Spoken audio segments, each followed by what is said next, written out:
During the Battle of the Ruhr, RAF Bomber Command fielded 5 frontline bomber types for its operations over Germany: the Vickers Wellington, short Stirling, Handley Page Halifax, Avro Lancaster, and de Havilland Mosquito. The qualities of these aircraft ranged from obsolete to outstanding, and perhaps only the Lancaster and the Mosquito proved to be truly up to the task set for them.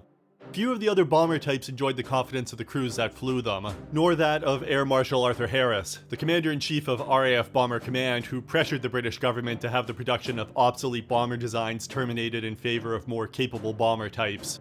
Nevertheless, it was upon these aircraft, good or bad, that the enormous task of destroying Germany's industries, cities, and the morale of the German people rested.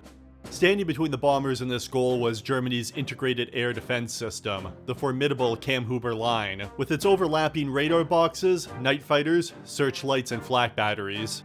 For the crews of RAF Bomber Command, their chances of surviving the coming battle rested heavily on the qualities of the aircraft they flew. Many would find their aircraft was not up to the task, and more than 2 out of every 3 bomber crews serving with Bomber Command and frontline squadrons would be shot down while on operations during the Battle of the Ruhr.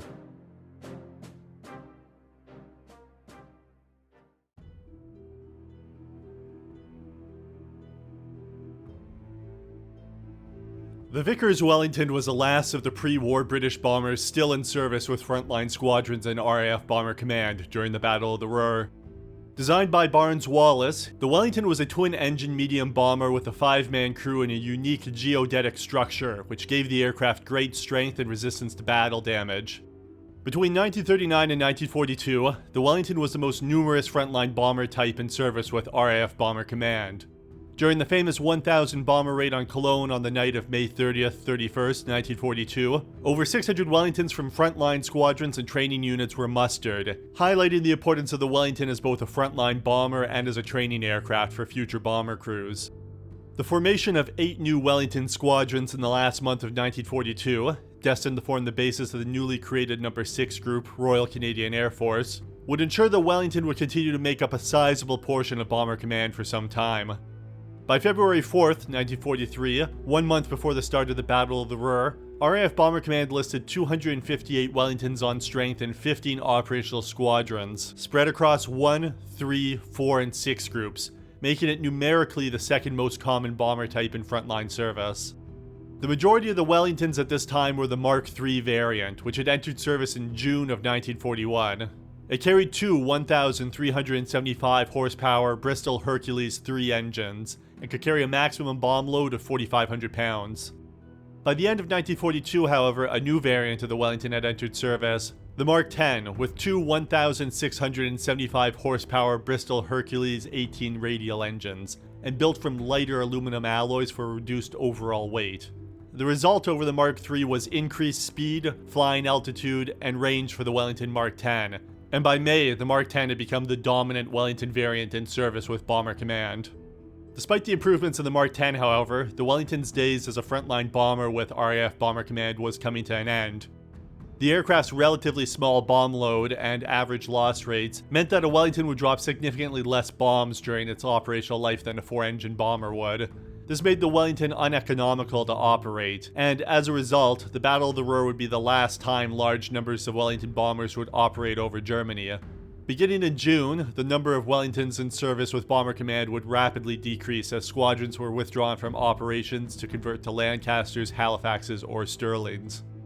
The standard bomb load for the Wellington bomber at this time was normally a mixed load of high explosives and incendiary bombs, often 2 to 3 500-pound high explosive bombs and several hundred incendiary bomblets for around 3,500 pounds of ordnance.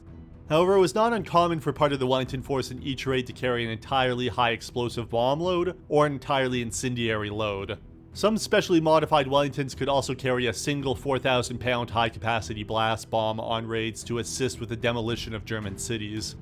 For mine lane operations, the Wellington would normally carry 2 1,500-pound sea mines. The Wellington was armed with 2 powered turrets, a nose turret with 2.303 Browning machine guns, and a rear turret with 4.303 Browning machine guns.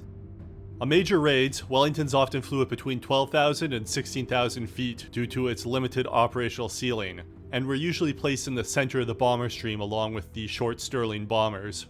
This was in part an effort by Bomber Command to reduce the vulnerability of Wellingtons to German night defenses by placing them where the bomber concentration was likely to be greatest, and where sheer weight of numbers would most effectively overwhelm the German radar defenses.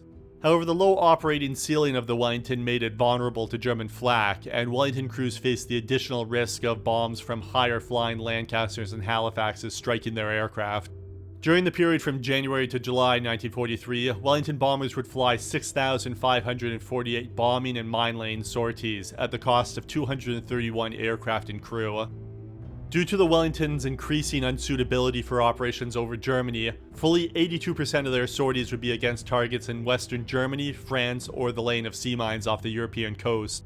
During the Battle of the Ruhr, Wellingtons would take part in only 28 of the 48 major raids on German cities that occurred. During major raids, the number of Wellingtons dispatched ranged from as few as 31 aircraft to as many as 179 aircraft, with the average number dispatched being 115 aircraft. The loss rate for the Wellington for the period from January to July 1943 was 3.5%, the second lowest in Bomber Command. This low loss rate was in part due to the fact fully 42% of Wellington sorties were raids against French ports or were mine lane sorties, missions that were less dangerous to fly than raids against German cities. Against the Ruhr and Western Germany, loss rates of 5.3% were more representative of the survivability of the Wellington over Germany at this time. Nevertheless, the overall 3.5% loss rate gave a Wellington crew flying a 30-mission tour a 34% chance of successfully completing their tour without being shot down. As it was estimated that 17% of Wellington crews successfully escaped their shot-down aircraft, roughly 54% of crews serving in Wellington bombers would be killed while flying on operations with RAF Bomber Command at this time.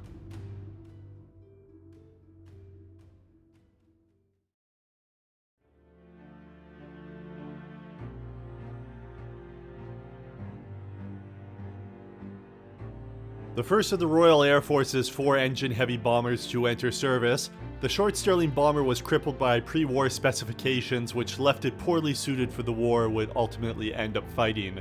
Designed not just to be a long-range heavy bomber with a large bomb-carrying capacity, the Stirling was also expected to double as a troop transport, be able to take off from small backcountry airfields, handle the stress of catapult launches, and be easily disassembled for transport by train.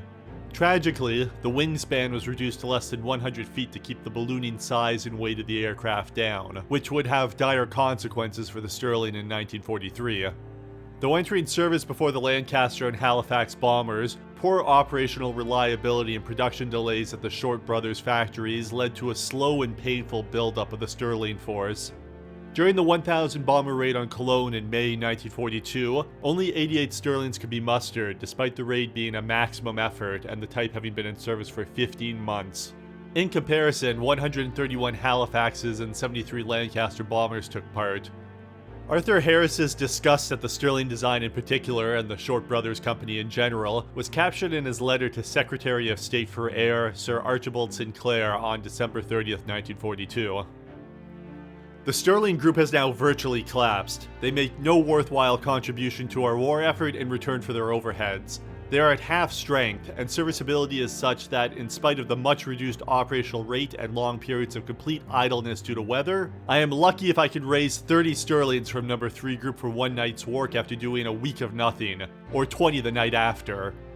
There should be a wholesale sacking of the incompetents who have turned out approximately 50% rogue aircraft from Short and Harlands, in Belfast and Austin Motors at Longbridge, not forgetting the supervisors responsible at the parent firm.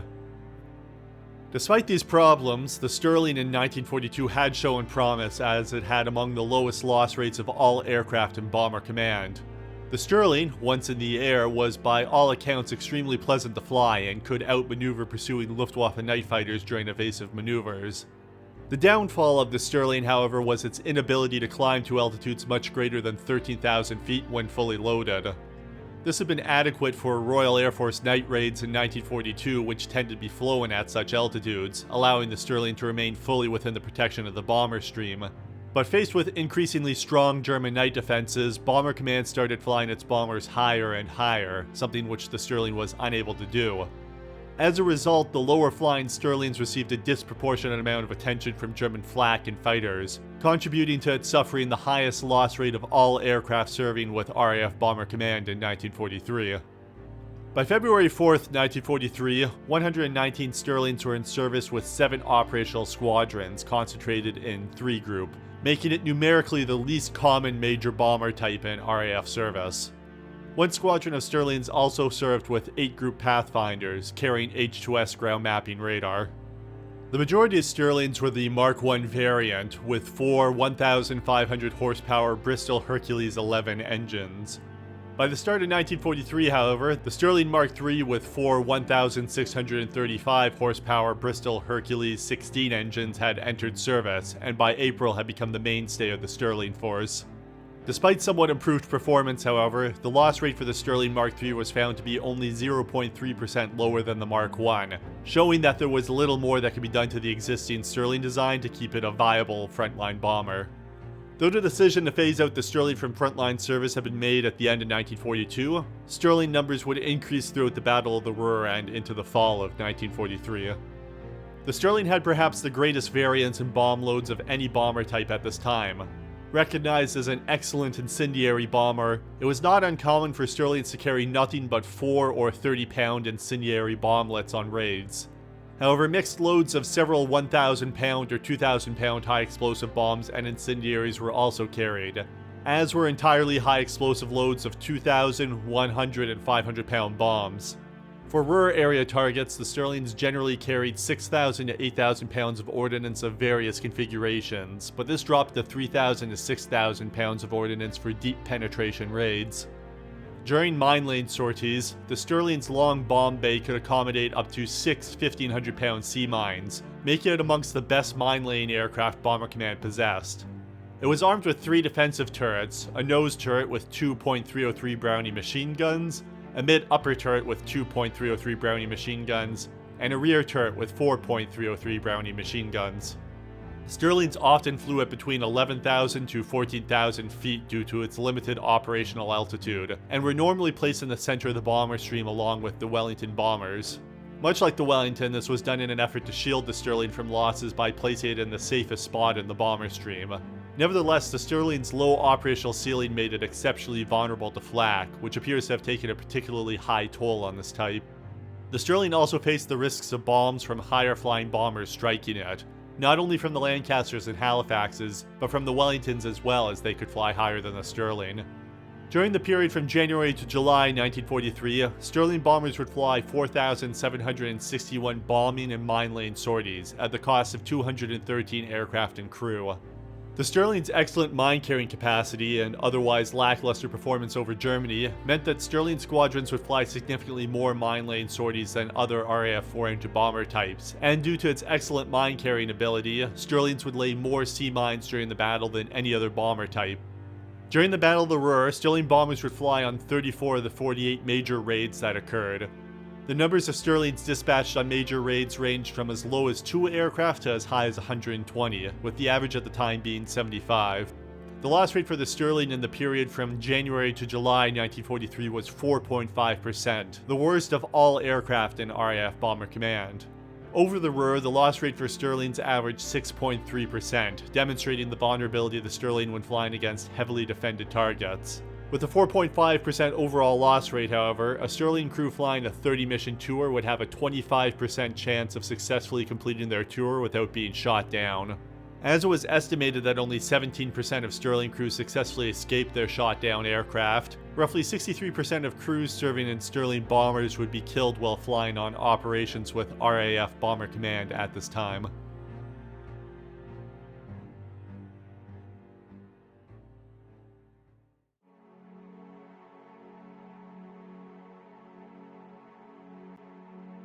The second British 4-engine bomber to enter service, the Handley Page Halifax was the longest-serving frontline bomber to see service with RAF Bomber Command during the war. Originally designed as a 2-engine bomber, reliability issues with the proposed engines caused Handley Page to successfully lobby the Air Ministry to have their aircraft equipped with 4 Rolls-Royce Merlin engines. Despite this inspired choice, however, several design decisions by Handley Page resulted in a bomber that had significant performance and flight issues, which compromised its effectiveness once on operations. Rather than use the Rolls-Royce design nacelle for the Merlin engines on their bomber, Handley Page used an in-house design which produced additional drag that reduced the Halifax's top speed and rate of climb. Handley Page also mounted the engines high in the wing, rather than slung under the wing as in the Lancaster, which caused additional problems that further reduced the Halifax's performance. The engine exhaust shrouds used also proved insufficient to hide the engine's exhaust flames at night, which made the Halifax easier to spot for prowling German night fighters. Additionally, the V-shaped rudder that was chosen by Handley Page could jam full over during evasive maneuvers, putting the aircraft into an unrecoverable and lethal spiral dive. The result was that the Halifax proved a sluggish, ponderous, and at times dangerous bomber that suffered higher losses than it should have. In particular, Bomber Command realized that Halifaxes were extremely vulnerable to German night fighters due to its visible engine exhaust flames, its poor maneuverability, and the fact it had no real reserve of speed it could utilize to successfully evade an attack. Between March and August 1942, Halifaxes in 4 groups suffered monthly loss rates that ranged from 4.8% to 10.1%, for an overall loss rate of 6.2%. This attrition was found to be unsustainable as crews became demoralized and experienced leadership within the squadrons were killed off. As a result, Bomber Command was forced to temporarily withdraw the majority of its Halifax squadrons from operations in the fall of 1942 so they could be rested and retrained.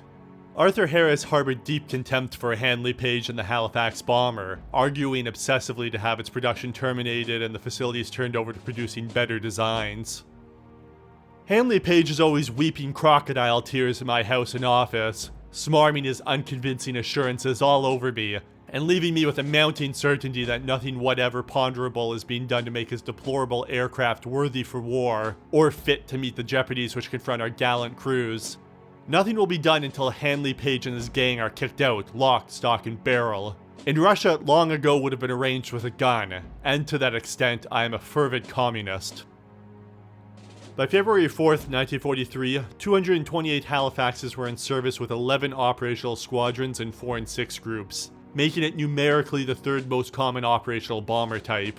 1 squadron and 8 group Pathfinders were also equipped with Halifaxes, a number carrying H2S ground mapping radar. At this time, 2 main variants of the Halifax were in service, the Mark II and the Mark V, both powered with 4 1,240 horsepower Merlin 20 engines.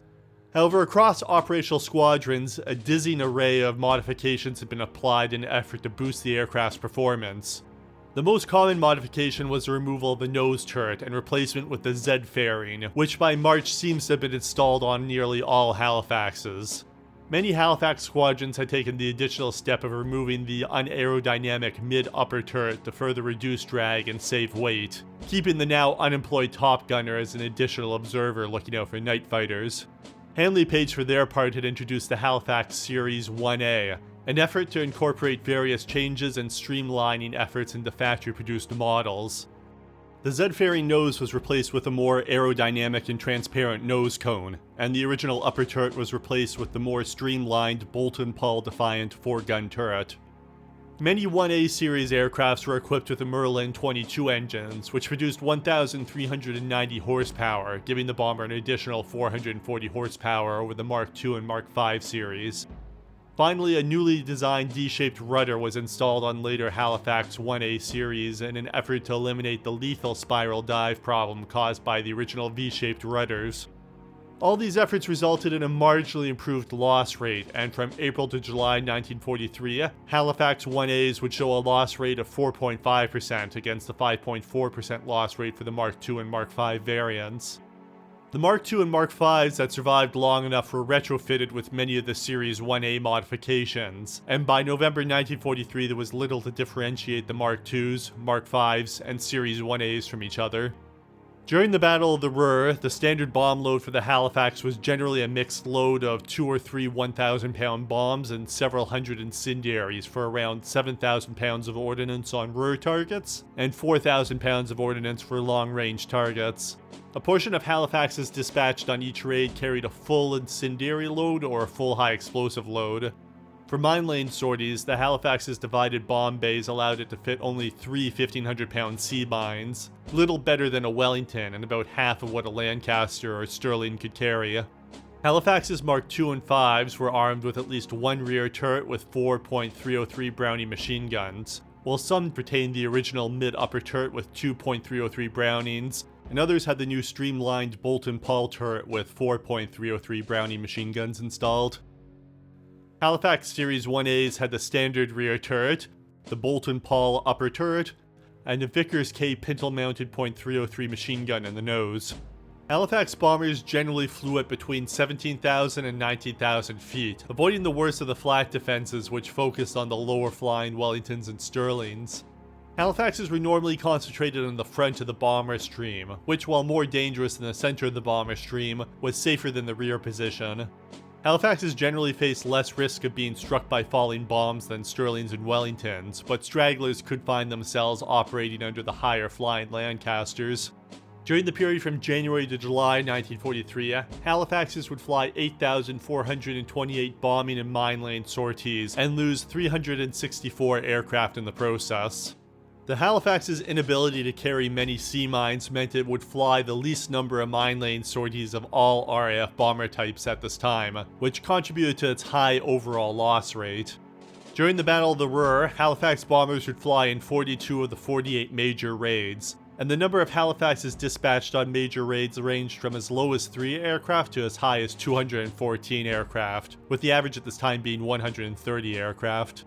The loss rate for Halifaxes for the period from January to July 1943 was 4.3%, the second worst in RAF Bomber Command. Over Germany proper, the loss rate ranged from 4.7% over southwest and south-central Germany to 5.8% over the Ruhr and 6% over Berlin and North Germany. The overall loss rate of 4.3% gave a Halifax crew flying the 30-mission tour a 27% chance of completing their tour without being shot down. As it was estimated that 29% of Halifax crews successfully escaped their shot-down aircraft, roughly 52% of crews serving in Halifax bombers would be killed while flying on operations with RAF Bomber Command at this time.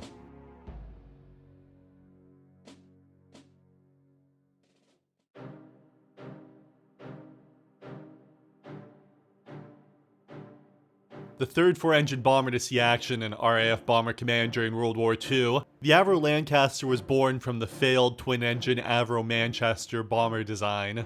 When paired instead with 4 reliable Rolls-Royce engines which were housed in Rolls-Royce designed nacelles and placed low on the wing, the Manchester was transformed into the Lancaster and became the premier RAF heavy bomber of the war.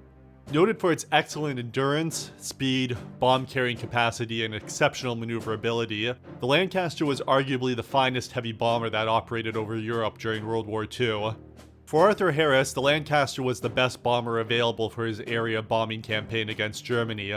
The Lancaster carried more bombs, carried them further, and carried them at higher speeds than any other British heavy bomber.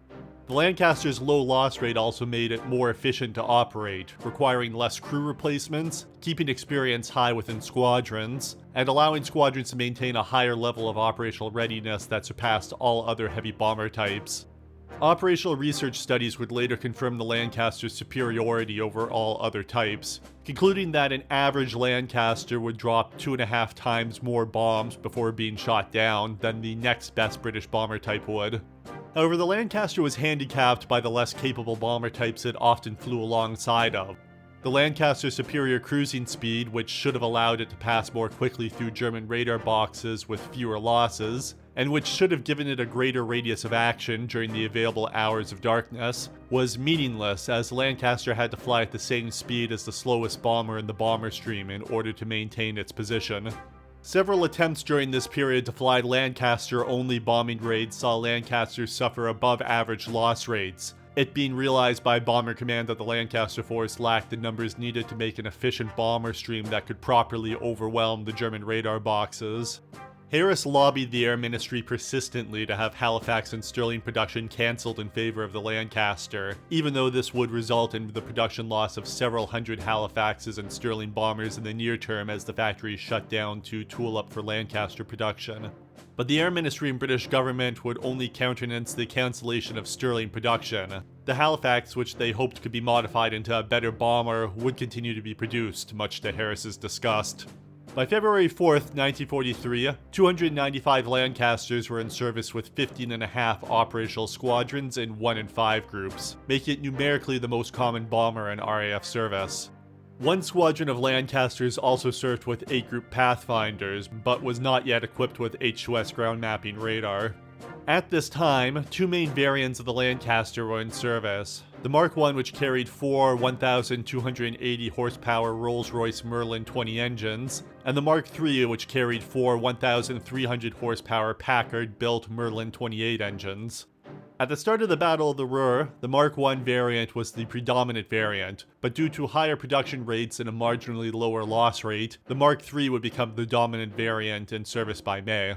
March 1943 would also see the debut of the Lancaster Mark II on operations. Carrying 4 1,650 horsepower Bristol Hercules 16 radial engines, only one squadron and 3 group would fly this variant of the Lancaster during the Battle of the Ruhr, and it would suffer the lowest loss rate of all heavy bomber types and variants at this time.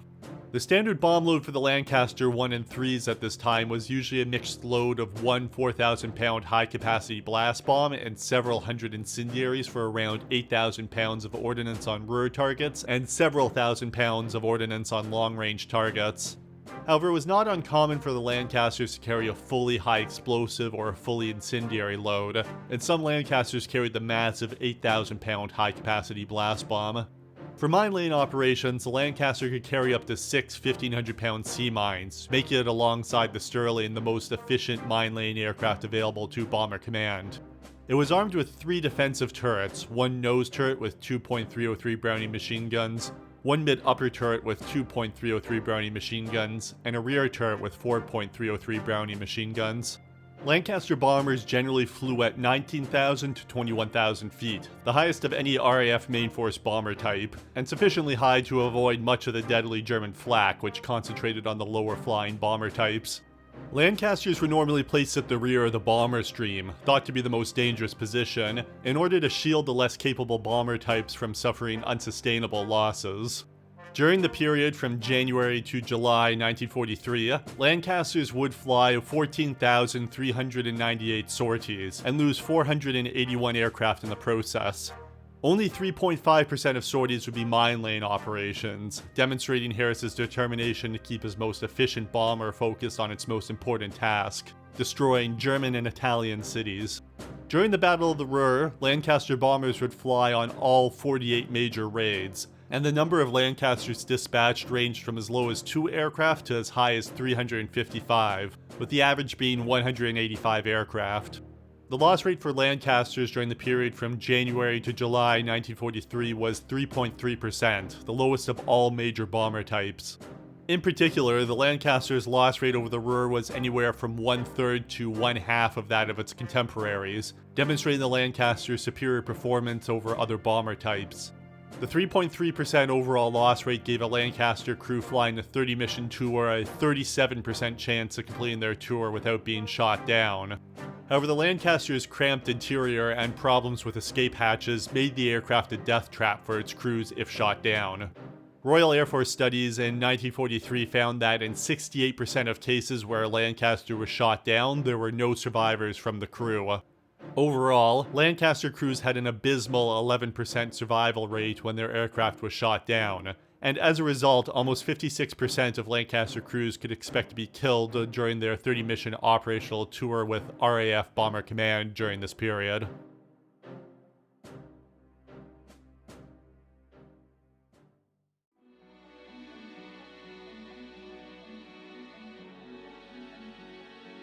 The outstanding light bomber of World War II, the arrival of the wooden twin-engine de Havilland Mosquito in Bomber Command had an impact out of all proportion to the numbers actually employed by Bomber Command.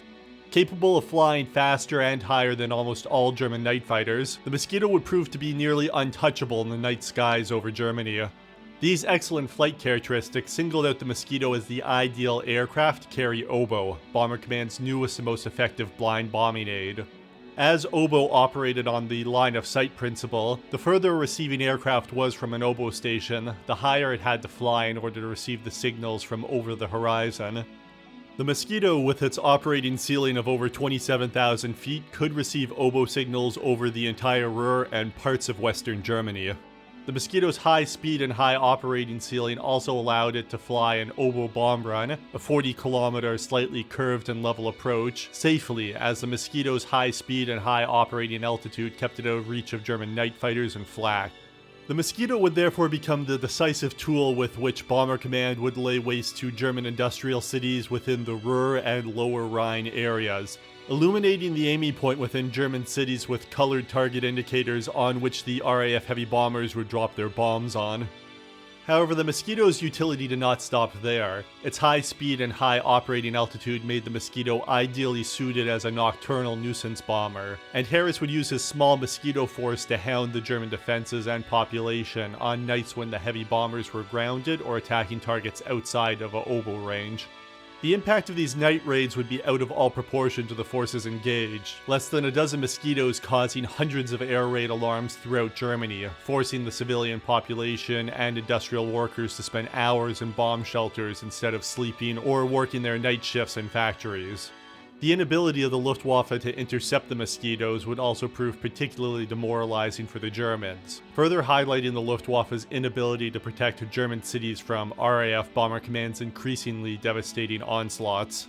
By February 4th, 1943, some 18 Mosquitoes were listed on strength in 109 Squadron, Bomber Command's sole nocturnal Mosquito squadron. An additional 36 Mosquitoes were listed on strength in 105 and 139 squadrons, two daylight bombing squadrons serving in 2 Group, which was Bomber Command's sole daylight bombing formation.